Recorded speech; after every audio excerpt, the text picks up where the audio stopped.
지속적인 사귐을 통해 누리는 충만한 기쁨, 이러한 제목으로 말씀드리겠습니다. 신약 성경 각 건별로 핵심 메시지가 무엇인지 우리가 묵상하고 있죠. 오늘 어디 할 차례죠? 히약베, 히브리서, 야고보서, 베드로 전후서 했고, 그다음 뭡니까? 세계에 보면 요유계, 요인데 요는 요한 서신을 말합니다. 그래서 요한이 다시 전한 복음, 이렇게 우리가 말할 수가 있는데, 왜 다시 전한 복음이냐? 요한이 그 전에 미리 복음을 전했죠. 뭡니까? 요한복음. 그런데 다시 요한 서신을 쓰게 됐는데, 그것이 요한 1, 2, 3서입니다. 우리가 이 신라를 바탕으로 쓴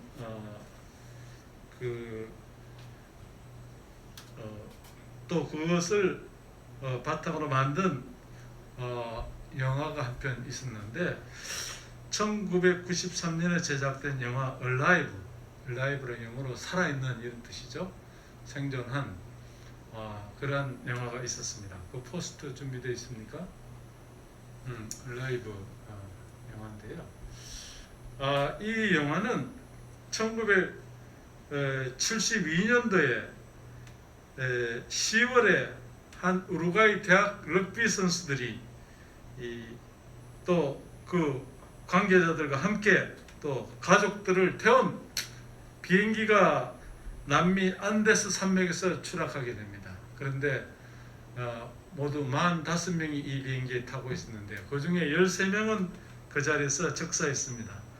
나머지는 13명 죽어서 몇 명 남았죠? 32명이 남았는데, 이 눈사태와 추위 그리고 배고픔으로 차례대로 죽고 이 최후에 16명만 남아갖고 추락 72일 만에, 그러니까 한 2달 반 가까이 됐죠. 그때 구조가 되었습니다. 그런데 이 2달 반이나 있었으면, 그 산 꼭대기에 그 만년설이 덮인 데 있었으면 참 거의 건강이 나빠서 다 죽어가거나 이런 상태인 줄 알았는데, 보니까 의외로 건강했어요. 그런데 처음에는 그 사람들이 그 이유를 말하지 않았어요. 그렇게 72일간이나 그렇게 있었는데 어떻게 먹을 것도 없었을 건데 잘 살고 있었느냐 말 안 했는데, 나중에 그들이 고백했는데, 결국 그들은 사망한 동료들의 인육을 먹으면서 버틸 수 있었다고 고백하였습니다. 난리가 났죠. 우리가 여기 특히 가톨릭 신자들이 많은데, 가톨릭 교도들인 그들이 어떻게 그럴 수가 있느냐는 비난이 세도했습니다. 그렇지만 교황청은 이미 사망한 그 인육을 생존을 위해서 먹은 것은 죄가 아니라고 선언하였습니다. 생존한 선수들은 인터뷰에서, 그러나 우리를 살린 것은 그 인육이 아니라 서로를 지키고자 서로 붙들고 의지한 믿음 때문이었다고 말합니다. 실제로 그들은 구조를 포기했던 절망적 선언을 듣고서도 밤마다 비행기 잔해 아래에 모여서 손잡고 기도했다고 합니다. 이 시간이 지나면서 이 사건은 인육보다는 함께하는 공동체의 감동을 전하는 도구가 되었다 하는 것입니다. 이 복음주의적 학자, 복음주의라면 우리가 성경 그대로 믿는 그런 사람들을 말합니다. 그 반대되는 개념은 무엇입니까? 자유주의자들은 현대에 와서 생겨난 신학 사조 중에 하나인데, 성경이 한 20, 30%만 진짜래요. 나머지는 제자들이 다 뭐 어떻게 바꾸거나 또 더하거나 빼거나 해서 자기들 주관대로 썼고, 20, 30%만 사실이다. 이거는 우리가 따를 수가 없죠. 그런데 서양에서는 자유주의가 좀 많이 팽배하고 있는데 우리 대한민국의 이 신학자들이나 또 믿는 사람 대부분은 복음주의자라고 노선을 따르고 있다고 보면 됩니다. 저도 그 중에 한 사람인데요. 이 복음주의자 학자들은 대체로 예수님의 제자 사도 요한이 성경에서 3권의 책을 썼다고 말하는 것에 대해서 동의합니다. 이 3권은 요한복음, 또 오늘 우리가 살펴본 요한서신, 즉 요한 1, 2, 3서이죠. 또 요한계시록, 이 3권을 요한이 썼다는 것에 동의하는 것입니다. 아마 이 중에서 제일 먼저 쓰인 복음이 요한복음일 것입니다. 그 다음에 쓴 것이 바로 요한서신입니다. 그래서 제가 요한이 다시 쓴 전한 복음 이렇게 아까 얘기를 했죠. 또 요한계시록은 사도 요한이 말년에 밤모섬에 제수로서 생활하고 있을 때 환상과 계시를 보고 쓴 책입니다. 그러면 요한복음을 기록한 사도 요한이 이어서 사도 요한의 요한서신을 다시 기록할 이유가 있었을까요? 그 이유가 있었기 때문에 썼겠죠. 우선 요한복음은 당시 예수가 누구인가를 직접적으로 소개받을 수 없었던 이방인들, 이방인들은 예수님이 살아 계실 때 직접 만날 수도 없었고 직접적인 이 소개를 받을 수가 없는 그런 이방인들 상대로 복음을 설명할 목적으로 기록되었다 하는 것이죠. 거기서 요한은 이 복음서를 기록한 자신을 예수께서 사랑하는 자 이렇게 자기가 몇 번이나 요한복음에서 자신을 이야기하고 있죠. 이 예수의 사랑을 직접 받은 자로서 예수가 누구인가를 증언하는 그러한 의미였던 것입니다. 그러나 이 오늘 우리가 살펴본 요한서신에서는 자신을 장로라고 밝히고 이 편지를 받는 자들을 자녀들 이렇게 얘기하고 있습니다. 이 서신서는 불신자들이 아닌 믿는 자들, 즉 신자들을 대상으로 한 교회 공동체의 지도자로서의 편지였다 하는 것입니다. 요한복음은 누구를 대상으로? 이방인들, 믿지 않는 이방인들을 대상으로 쓰여졌고 요한서신은 믿는 자들을 대상으로 쓰여졌다 하는 것이죠. 사도 요한은 즉 그리스도가 일어났다고 경계하고 있습니다. 또 그 적 그리스도들이 19절에 보면 그들이 우리에게서 나갔다라고 기록합니다. 요한일서 2장 18절과 19절의 말씀을 보시겠습니다. 아이들아, 지금은 마지막 때라. 적 그리스도가 우리라는 말을 너희가 들은 것과 같이 지금도 많은 적 그리스도가 일어났으니 그러므로 우리가 마지막 때인 줄 아노라.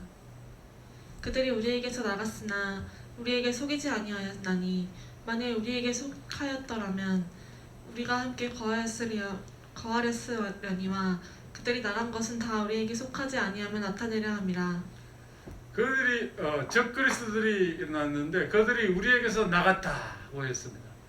또 그들이 나간 것은 다 우리에게 속하지 아니함을 나타내려 함이니라 이렇게 얘기하고 있는데 바로 이 편지는 이단들의 그 교회 흔들기에 대해서 맞서서 교회 공동체를 지키는 의도로 기록된 말씀이었다 하는 것을 우리가 알 수가 있는 것입니다.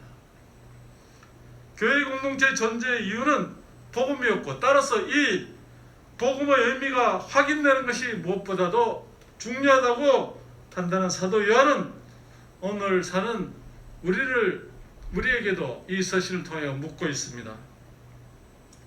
우리 교회 공동체가 지켜야 할 복음은 무엇이냐 하는 것입니다. 이미 교회 공동체에 속하는 우리 성도들에게 있어서 복음의 의미는 무엇입니까? 그것을 세 가지로 나눠서 살펴보겠습니다. 첫 번째로는 복음은 생명의 말씀을 경험하는 삶 그 자체이다 하는 것입니다. 말씀을 경험해야 합니다. 요한일서 1장 1절의 말씀을 보시겠습니다. 같이 읽어보겠습니다. 태초부터 있는 생명의 말씀에 관하여 우리가 들은 바요 눈으로 본 바요 자세히 보고 우리의 손으로 만진 바라. 이 첫 구절을 보니까 뭐 떠오르는 말씀 구절이 없습니까? 태초부터 있는 생명의 말씀에 관하여는 먼저 이렇게 시작하고 있는데 요한복음 1장 1절의 말씀이 우리에게 떠오르죠. 1장 1절의 말씀 보시겠습니다.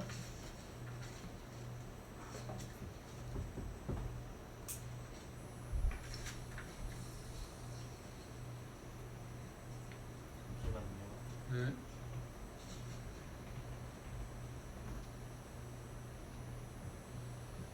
태초에 말씀이 계시니라. 이 말씀이 하나님과 함께 계셨으니 이 말씀은 곧 하나님이시니라. 여기는 태초에 말씀이 계시니라. 또 이렇게 여기서는 요한일서 1장 1절은 태초부터 있는 생명의 말씀에 관하여 이렇게 했는데 여기는 태초에 말씀이 계시니라. 이 말씀이 하나님과 함께 계셨으니 이 말씀은 곧 하나님이시니라. 이 두 서두가 거의 비슷하죠. 그것을 볼 때 우리는 요한복음과 요한서신의 저자가 동일하다는 것을 잘 미루어 짐작할 수가 있습니다. 사도 요한은 요한복음 1장 14절에서 또한 말하였습니다. 말씀이 육신이 되어 우리 가운데 거하심에 우리가 그의 영광을 보니 아버지의 독생자의 영광이요 은혜와 진리가 충만하더라. 네, 아주 이 유명한 말씀이죠. 말씀은 곧 육신이 되어서 우리 가운데 찾아오신 예수 그리스도시라고 말씀하고 있습니다. 그런데 요한서신 1장 3절에서도 이 말씀 바로 예수 그리스도이심을 밝히고 있습니다. 같이 읽어볼까요? 우리가 보고 들은 바를 너희에게도 전함은 너희로 우리와 사귐이 있게 하려 함이니 우리의 사귐은 아버지와 그의 아들 예수 그리스도와 더불어 누림이라. 바로 예수 그리스도가 그 말씀이다 하는 것을 나타내주고 있습니다. 이것은 같은 사건의 이 반복이 아닙니다. 요한복음은 태초부터 계신 그분의 역사적 존재, 그분이 실제로 계셨다는 거예요. 또 성육신의 사실을 전한 것입니다. 그분이 하나님이 이 육신의 몸을 입고 인간이 되어 이 땅에 오셨다라는 것을 나타낸 것입니다. 그리고 요한서신은 그를 믿는 신자들 우리는 이제 그분을 알게 되었을 뿐만 아니라 그분과 직접적으로 이 삶을 경험하며 살게 되었다는 것을 증거하는 것입니다. 그렇습니다. 여기 보면 사도 요한은 1장 1절에서 우리가 그분을 들었고 보았고 만졌다고 말하고 있습니다. 물론 이 말씀을 기록한 사도 요한은 예수님과 같이 생활했던 제자로서 그분을 볼 수 있었고 또 그분의 말씀을 들을 수가 있었고 그분을 만질 수가 있었던 그런 사람이었습니다. 그러나 이 말씀은 그런 역사적인 만남의 정원에서 그치지 않습니다. 단순히 내가 예수님과 함께 생활해서 나는 그분을 보았고 말씀 듣고 만졌어 이걸로 끝나는 게 아니에요. 여기서 사도 요한은 예수를 단지 말씀이라고 하지 않고 생명의 말씀이라고 부릅니다. 또 2절의 말씀을 보시겠습니다.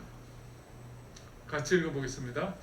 이 생명이 나타내신 바 된지라 이 영원한 생명을 우리가 보았고 증언하여 너희에게 전하노니 이는 아버지와 함께 계시다가 우리에게 나타내신 바 된 이시니라.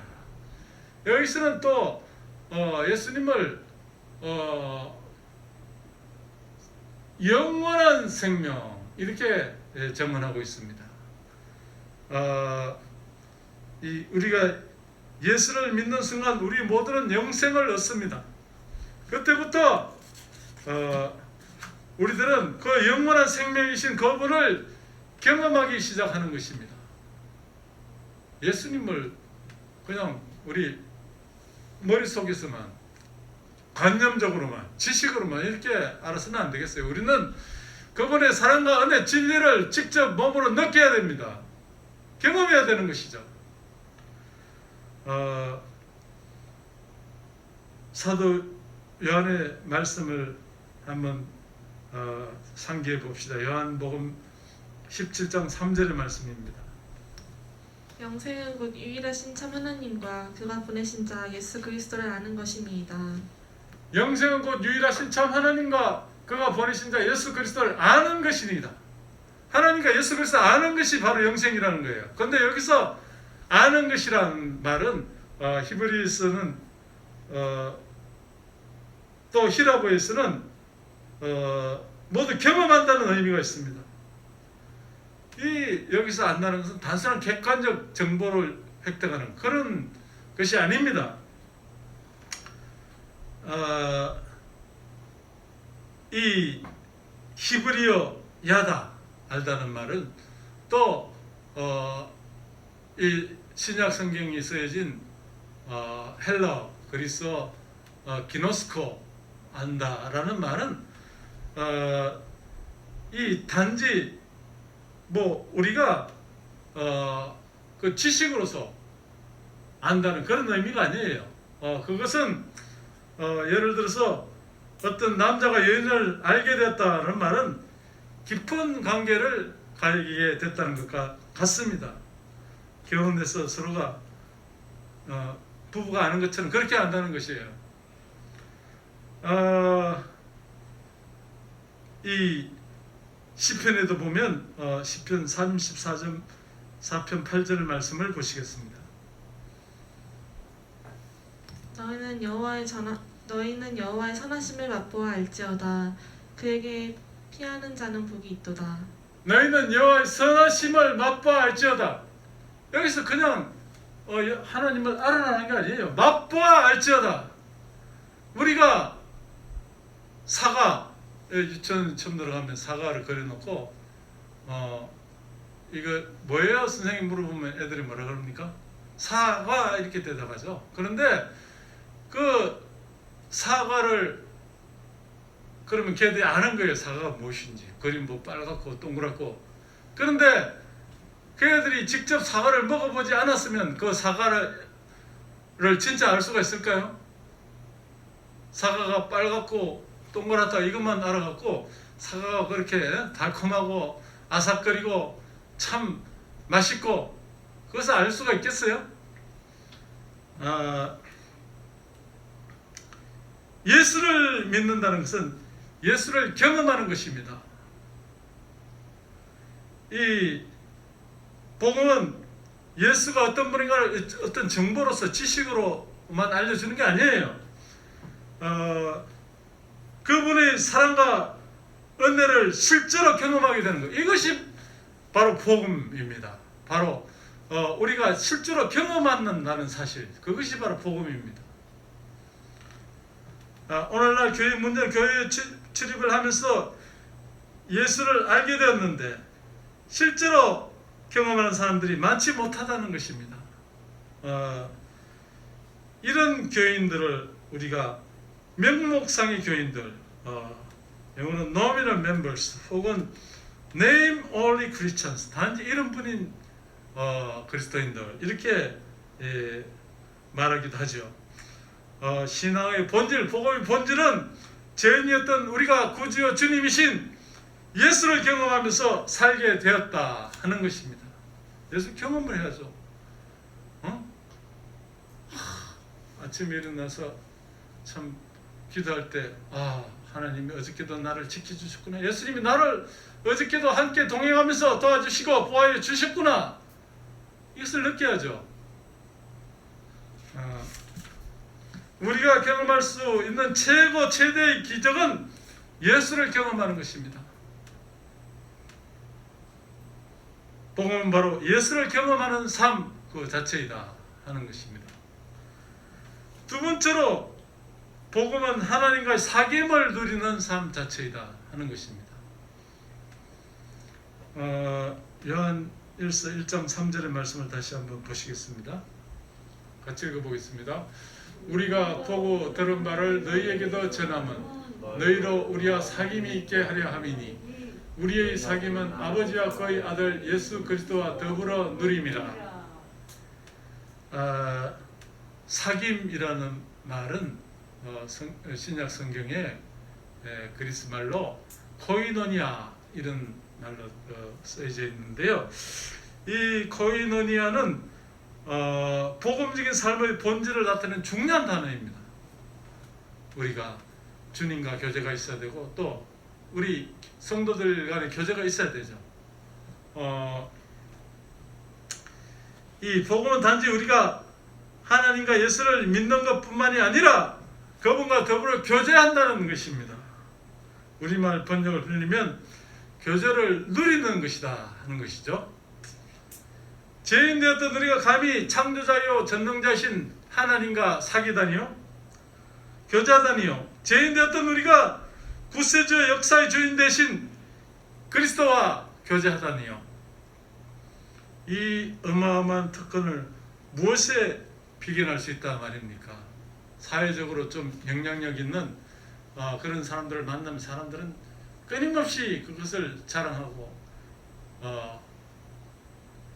나타내려고 이야기합니다. 제가 어릴 때 우리 앞집에 어떤 아저씨가 어느 날 뒤로 나왔는데 보니까 손에 붕대를 감고 있어요. 칭칭. 근데 그거를 계속 한 일주일간 감고 있다가 나는 손을 다쳤나 왜 붕대를 감고 다녀? 그랬더니 그때 당시 박정희 대통령이 고향인 경북 영천 공설운동장에서 연설했는데 거기 갔다가 이거 악수를 해버렸지 뭐예요 대통령하고. 그랬더니 이 손을 씻을 수 없다. 나는 그래서 한 일주일 이상이 감고 있다. 내가 볼 때 뭐 한 달 했는지 뭐 모르겠는데 하여튼 일주일은 확실히 넘었어요. 사람들이 참 사회적으로 영향력 있고 권세 있는 사람 만나면 그것을 그렇게 영광으로 생각하고 한다는 것입니다. 그런데 우리는 하나님을 그리고 예수님을 만난 사람들입니다. 이 보다 더 중요한 것은 그분과 계속해서 교제하며 살아갈 수 있다는 것입니다. 그런데 이상하게도 성도들은 하나님을 만나기만 해놓고 그 다음에는 교제하지 못합니다. 이 얼마나 위대한 특권의 포기요 상실입니까? 복음은 하나님과 사귐을 누리며 살아갈 수 있다는 것입니다.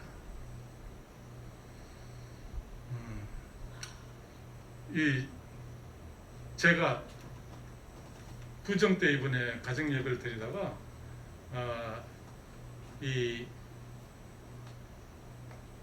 너희가 전심으로 나를 찾으면 나를 만나리라 그 말씀에 대해서 나도 모르게 우리 사모님 보고 김전 사모님은 하나님 진정으로 만나셨습니까? 물어봤더니 한참 얼떨떨 하더니 아유 예 저는 만난 것 같습니다. 언제 만나셨어요? 제가 너무 아플 때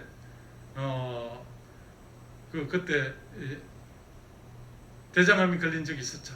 그럴 때 아마 간절히 기도했던 모양입니다. 그랬더니 만났다 그래요. 그런데 우리가 만난 것 그 이상으로 또 우리가 하나님과 교제를 잃지 말아야 하는 것입니다. 항상 하나님 말씀 묵상하고 기도함으로써 주님과 교제하는 삶을 이뤄가는 여러분들 되시기를 바랍니다.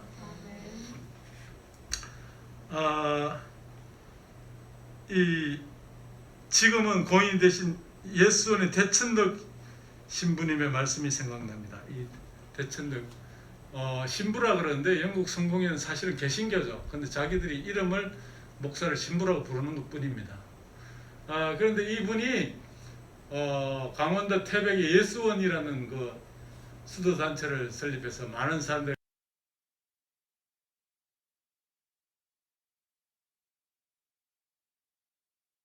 단계로 나누어서 전부 찢어져 있죠. 무슨 정치인들 보면 진짜 자기 편이 아니면 전부 원수고 적폐고,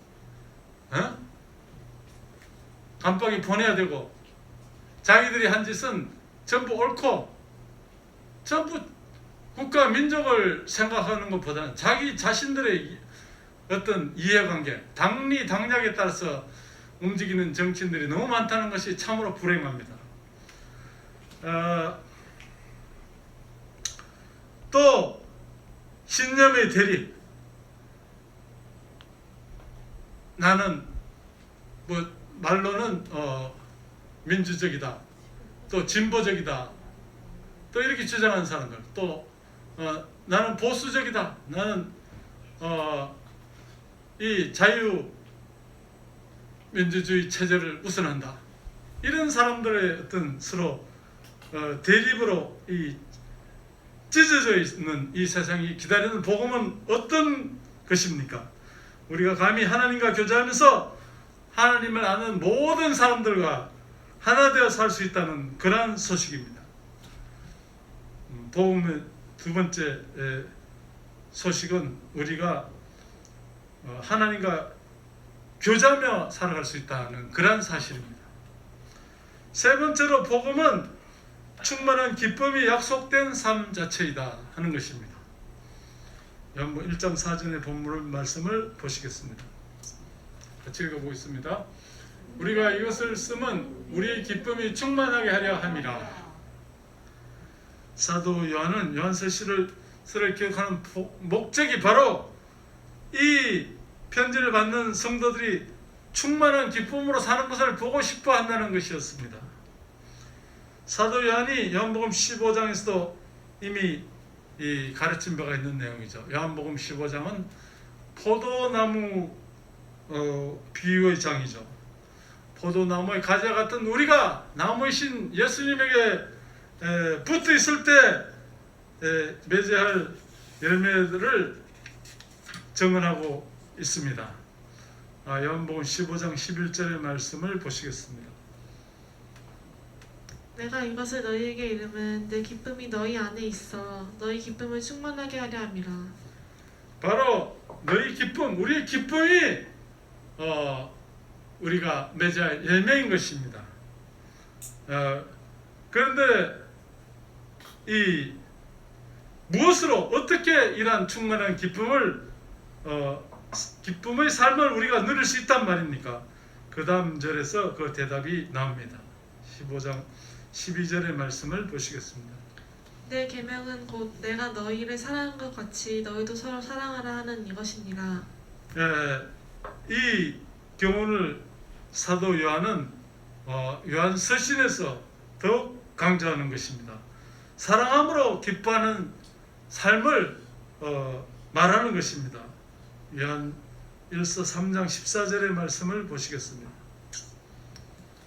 우리는 형제를 사랑함으로 사망에서 옮겨 생명으로 들어간 줄을 알거니와 사랑하지 아니하는 자는 사망에 머물러 있느니라.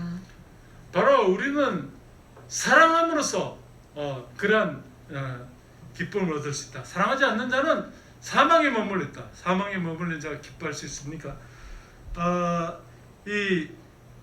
우리가 생명을 가진 자, 영생을 가진 자라는 그런 증거는 형제 사랑으로 증명되는 것입니다. 우리가 형제를 사랑해야, 서로 사랑해야 우리가 구원받고 이 영생에 들어갔다, 영생을 얻었다는 것을 알 수가 있는 것입니다. 본문의 기쁨은 모든 상황이 좋아서 당연히 느끼는 그런 피상적인 삶의 기쁨이 아니라 삶은 무겁고 힘들지만 사랑의 주님이 내 안에 계셔서 우리가 항상 이 그분의 인도를 따라 나보다 더 힘들고 아픈 이웃을 거들고 사랑할 수 있어서 넘쳐나는 그런 기쁨인 것입니다. 남미 안데스 산맥 비행기에서 사고 현장 이야기를 나중에 책으로 쓴 폴 리드라는 그 사람은 생존을 위해서 죽은 동료의 인육을 먹은 것에 대한 비판에 맞서서 예수님은 이것을 분명히 기뻐하셨을 것이라고 변호하였습니다. 그는 요한복음에서 예수님이 16장 54절에서 내 살을 먹고 내 피를 마시는 자는 영생을 가졌고 마지막 날에 내가 그를 다시 살리리라 라는 말씀을 인용하였습니다. 그리고 그는 먼저 죽은 동료들은 그들의 희생을 바탕으로 사랑하는 친구들이 살아난 것을 자신의 부활처럼 기뻐했을 것이라고 썼습니다. 그렇죠. 우리 동양에서도 고사에 보면 중국에서도 그런 일이 있었고 우리 이 나라에서도 그런 일이 있었는데 자식이 그 어머니가 중병에 들어서 죽어가자 자기 손가락에 피를 내서 먹여서 살렸다는 고사들이 많이 있습니다. 반대로 어머니가 자식을 살리기 위해서 그렇게 한 경우도 많이 있습니다. 그리스도인의 성찬, 우리가 부활절 되면 성찬을 하려고 합니다만 그 성찬에 참여할 때마다 우리를 위해서 희생된 주님의 피와 살을 기념하기 위해서 우리가 먹는 것이 아니냐고 묻고 싶습니다. 누군가의 희생과 섬김으로 생명을 살리는 것, 그것이 우리가 아직도 이 땅에서 사는 이유이며 기뻐해야 할 진정한 이유라고 생각됩니다. 복음은 우리의 희생으로 이웃이 살고 기뻐하는 것을 보며 우리 삶에서 누리는 더 크고 충만한 기쁨의 삶이다 하는 것입니다. 오늘 우리가 요한이 다시 전한 복음 요한 서신의 핵심 메시지를 묵상해 볼 때 첫 번째로 복음은 생명의 말씀을 경험하는 그 자체이다. 생명의 말씀이 누구라 그랬죠? 예수님. 예수님을 우리가 머리로 아는 것이 아니라 실제로 맛보아 알지어다. 여호와의 선하심을. 그것을 우리가 경험해야 됩니다. 우리가 내가 하나님의 은혜, 자비로움, 긍휼하심을 맛보아 알았다고 고백할 수 있는 우리들이 될 수 있기를 바랍니다. 두 번째로 복음은 하나님과의 사귐을 누리는 삶 자체입니다. 죄인 되었던 우리가 창조자요 전능자신 하나님과 사귀고 또 이 우주를 섭리하시는 예수 그리스도와 사귐이 있다고 고백할 수 있는 여러분들 되시기 바랍니다. 세 번째로 복음은 충만한 기쁨이 약속된 삶 자체이다 하는 것입니다. 우리는 그리스도를 믿음으로써 서로 사랑함으로써 이 충만한 삶의 기쁨을 누리며 살아가는 여러분들 되시기를 바랍니다. 이러한 요한이 다시 전한 복음을 붙드시고 삶을 승리하며 살아가는 여러분 되시기를 바랍니다. 기도하겠습니다. 아버지